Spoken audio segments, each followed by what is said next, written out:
বলে তবে শোনো শোনো পণ্ডিত, বলে শোনো আমাদের পণ্ডিত, তুমি তোমার চোখ দুটো আমার চোখেতে রাখো। বলে পণ্ডিতজি চোখ রেখেছে। বলছেন পণ্ডিতজি যেমন তুমি ছোটবেলায় মায়ের দুধ শোষণ করেছো, বলছে পণ্ডিতজি ঠিক সেই রকম আমার এই জবানটা আমি তোমার মুখেতে দেব। বলছেন ঠিক সেই রকম শোষণ করতে থাকবে। পণ্ডিত বলছে আরে আপনি কি করতে চাচ্ছেন? বলে পণ্ডিত গরিব বলে আমার কাছে এসো।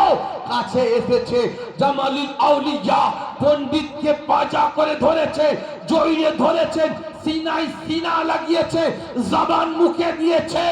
আর জামালুল আউলিয়া বলছে পণ্ডিত তুমি ছোটবেলার কথা মনে করো, बचपन की बात याद करो, जैसी माँ की दूध जैसी पीती थी वैसा पिया करो। যেমন ছোটবেলায় মায়ের দুধকে চুষেছো ওই রকম আমার জবানকে তুমি শোষণ করো। আল্লাহু আকবার। জামালুল আউলিয়া পণ্ডিতের গাল মুখের মধ্যে নিজের জিভ মুবারক দিয়েছে।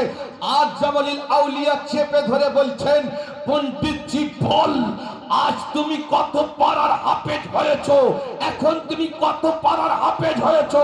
তখন পণ্ডিত বলছে হুজুর আমি 10 পারা কোরআনের মুকাম্মিল হাফেজ হয়ে গেছি।